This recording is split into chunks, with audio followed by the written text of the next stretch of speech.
Hey everyone, Peter Zeihan here, coming to you from the collegiate wilderness, where I'm going to bag a few 14ers this week. Today we're going to talk about Cuba. Now, Cuba, the island, pinches access to the core territories of the United States.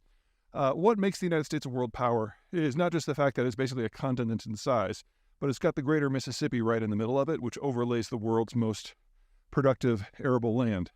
Water is the most efficient way by an order of magnitude to move things around. And so as long as you have a long waterway in an area where you actually have things to ship, you can't really help but not mess it up. And believe me, we've been trying for decades. And if you look at the last 4 presidents, whoo, and yet we're still here. Now, Cuba, because it straddles the access points to the Gulf of Mexico, has the possibility to end the United States as a major power.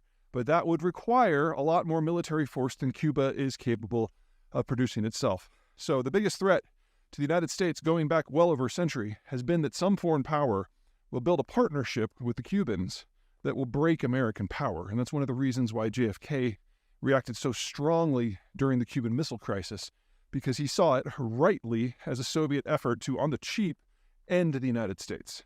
Now, since the Cold War ended and Cuba lost its Soviet sponsorship, I have been expecting a warming of relations and a change in the bilateral relationship for some time. Under Barack Obama, we got a ham-fisted attempt at that was basically negotiated over a short period of time with very little buy-in from the president because he didn't like to have meetings with anyone.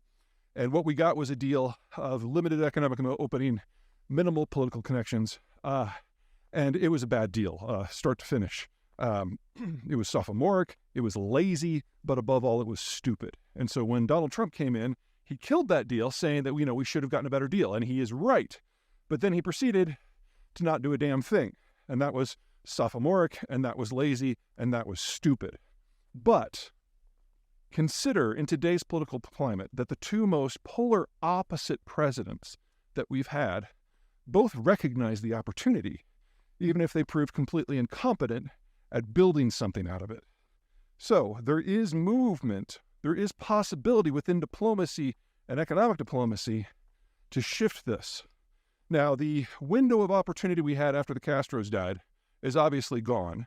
And the new regime, which is the old regime, just with like the third stringers, has definitely thrown in its lot to a little bit with the Russians, but the Russians don't have the money that they used to, so now the Chinese.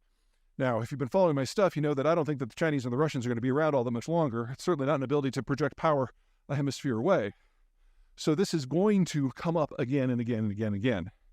And hopefully the next time around, we will have a competent president who is capable of making a basic deal with a country that has less than 1% of America's economic and military heft that is right on our doorstep that can't possibly reach for support. It gives you an idea of just how little I think of both of the two previous administrations.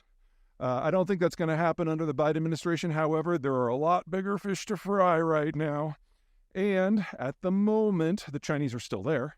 And as long as the regime in Cuba feels that it has a foreign lifeline, it's going to grab on with both hands. So a deal on this is inevitable. Doesn't mean it's imminent. All right. That's it from me. You guys take care.